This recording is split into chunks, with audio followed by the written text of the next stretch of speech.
Hola, buen día chicos. Bueno, tal como les prometí en las consultas que nos fueron haciendo, aquí estamos con un video complemento de la clase 2. Trataré de ser sintética y acompañarnos a la resolución de algunos de los ejercicios en los cuales estamos trabajando conceptos básicos de la unidad 1.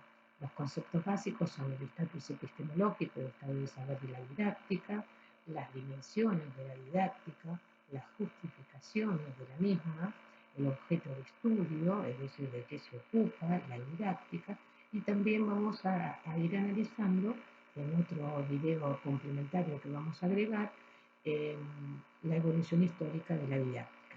Pero bueno, esta semana vamos con este ejercicio que era el primero que, que les presento, digamos, en la clase 2 y que ha generado muchas dudas, algunas confusiones.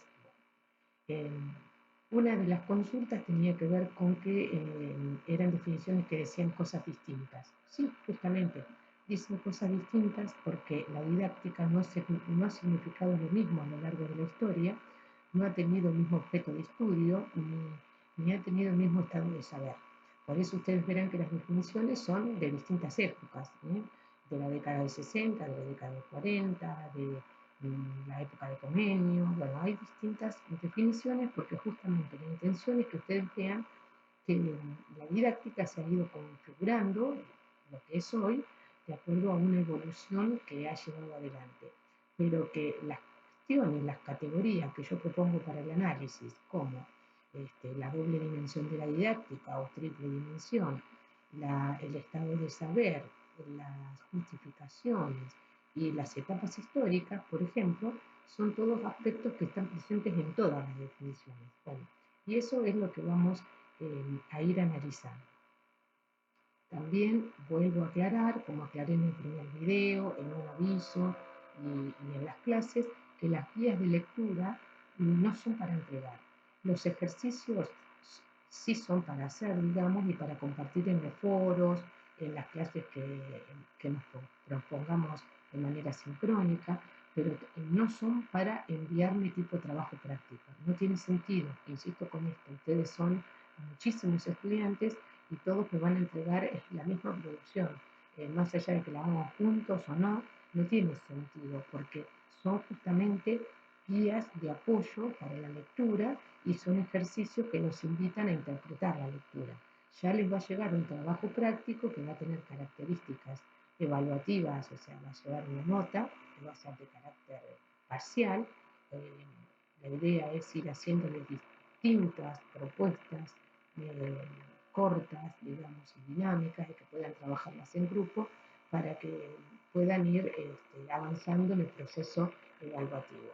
Si ustedes presten atención en los cronogramas, cuáles son las actividades obligatorias y cuáles son las actividades optativas. Eso está claro en todos los cronogramas. Bueno, vamos con un ejemplo. Cuando nosotros nos proponemos este ejercicio, ¿sí?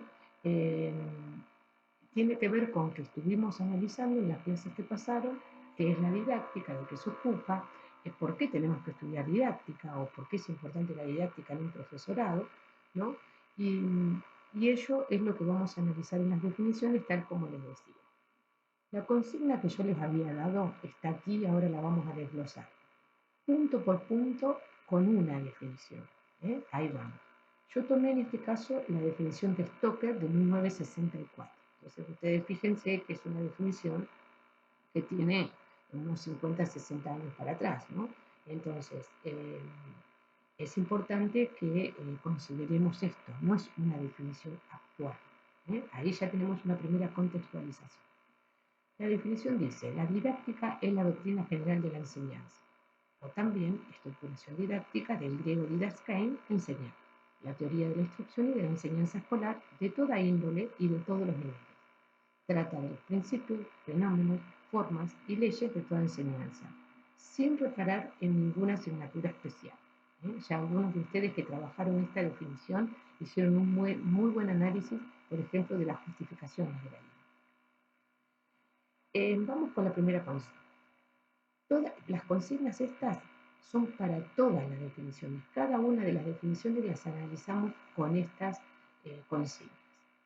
Yo lo aclaré en los foros de consulta porque por ahí la clase, la consigna de la clase no estaba tan claro. Yo reconozco que es bastante difícil para mí trasladar a la escritura aquello que en la clase es mucho más sencillo de trabajar, en la presencialidad. Entonces, bueno, les pido disculpas y siempre pregunten cualquier duda que tengan. ¿Qué estatus epistemológico? Es decir, ¿qué estado de saber? Cuando decimos estado de saber de una disciplina, de una ciencia, estamos pensando justamente en esto. ¿Qué es? ¿Es un arte? ¿Es una metodología? ¿Es una ciencia? ¿Es una disciplina? ¿Es una teoría? ¿No? Entonces, nosotros preguntamos acá, ¿qué estado de saber aparece en esta definición? Entonces, la didáctica dice, es la doctrina general de la enseñanza. No nos está diciendo que es una disciplina, una ciencia o una metodología. Nos dice que es una doctrina. Y ahí aparece, es la doctrina general de la enseñanza. Yo se los puse en rojo. O también estructuración didáctica, dice el autor. ¿No? Puede ser una doctrina o una estructuración didáctica. ¿Qué es una doctrina? Piensen en un ejemplo, es la doctrina de la Iglesia. Una doctrina es un cuerpo de conocimientos estructurado que no se mueve, digamos, ¿no? Que es así y no puede cambiarse. Entonces, ahí tenemos un posicionamiento. Es una doctrina. A la vez dice, la teoría de la instrucción. Ahí aparece otro estado de saber. Dice que es una teoría de la instrucción y de la enseñanza escolar de toda índole y de todos los niveles. Trata de los principios, fenómenos, formas y leyes de toda enseñanza sin reparar en ninguna asignatura especial. Bien, vamos a la segunda consigna. ¿Cuál es el objeto de estudio de la didáctica que se señala en la cita? La cita dice, la didáctica es la doctrina general de la enseñanza. Entonces, aquí aparece, ¿de qué se ocupa?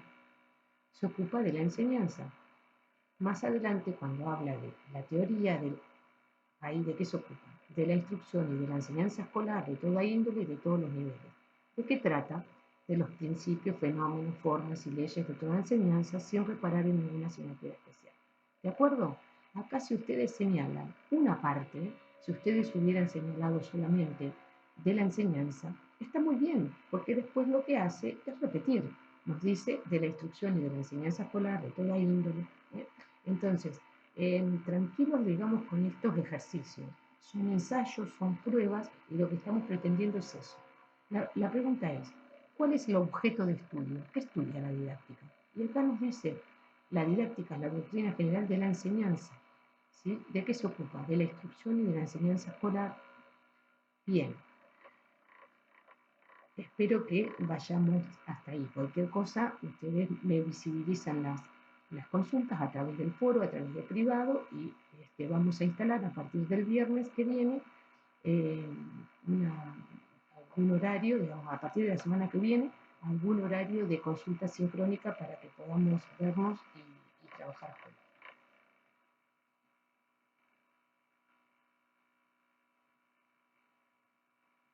Bueno, continuamos con el punto de las justificaciones y allí nos encontramos con varias justificaciones, pero yo seleccioné algunas que tienen que ver con, por ejemplo, cuando dice, trata de los principios, fenómenos, formas y leyes de toda enseñanza, estaba pensando en la justificación que dice que la didáctica nos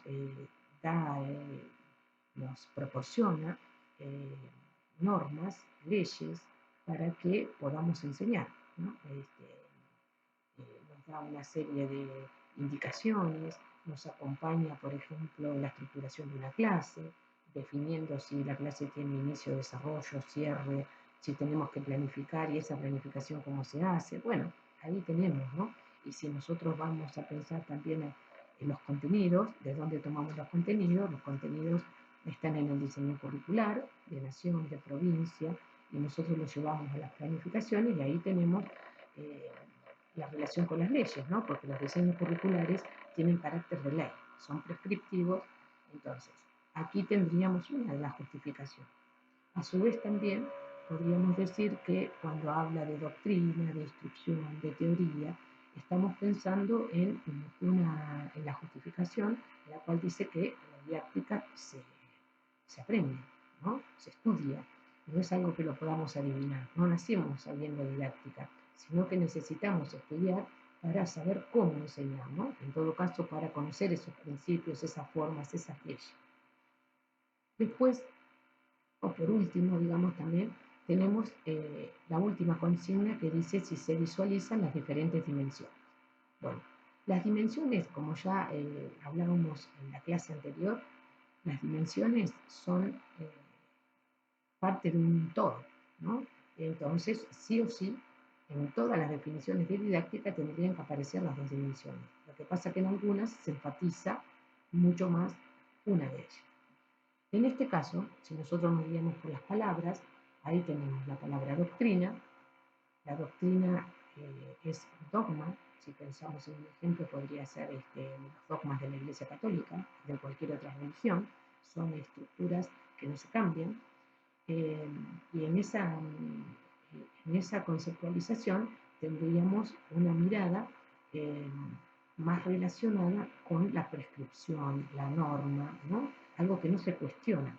Ahí aparecería también la idea de instrucción, principios, formas, leyes, todo esto que hablábamos también en la justificación, que nos invita a tener normas para guiarnos en la educación, aparecerían fuertemente en la dimensión prescriptiva normativa.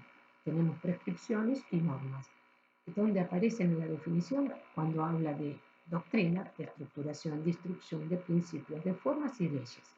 Entonces, cuando yo explico cuál es la dimensión que predomina o cuál se enfatiza, tengo que dar cuenta de esto, y porque aparecen palabras que tienen que ver con la dimensión descriptiva, explicativa, las que son, ¿no? Y podemos tomar un fragmento de la cita o podemos explicarlo con nuestras palabras. A su vez, ¿por qué remarqué las otras dos palabras que tienen que ver con teoría y fenómenos? Porque las remarqué, no predominan, pero sería la dimensión descriptiva explicativa. Las teorías son cuerpos de teorías. En este caso habla de una teoría porque está hablando de un dogma, como hablábamos anteriormente, pero ya la idea de teoría implica un cuerpo de conocimiento. Y cuando habla de fenómenos, ahí nos está dando la idea de que no es un solo fenómeno, sino que son varios fenómenos, ¿no? Aquí aparece más soslayada, pero está también la dimensión descriptiva explicativa. A veces no se ve tan claramente, o bueno, obviamente, yo lo puedo analizar porque tengo preparación para esto, pero en el caso de ustedes, basta que reconozcan cuál predomina, que es suficiente para que podamos ir apropiándonos de estos conceptos. Bueno, hasta aquí con esta explicación, espero que les sirva y como ya les decía, la semana que viene habilitaremos espacios para consultas para seguir trabajando estas definiciones. A la vez, en la clase 3 vamos a trabajar la evolución de la didáctica y eso va a hacer que sigamos trabajando estas mismas definiciones incorporándole otra consigna, que va a decir en qué tradición o en qué hito de la didáctica ubicarías a esta definición. Y bueno, para adelantarles, esta definición de Stoker de 1964, con estos conceptos que tiene tan fuertemente arraigados, es una definición que pertenece a la corriente tecnicista, que ustedes seguramente también van a ir viendo en pedagogía. Bueno, espero que este video les sirva y nos mantenemos en contacto.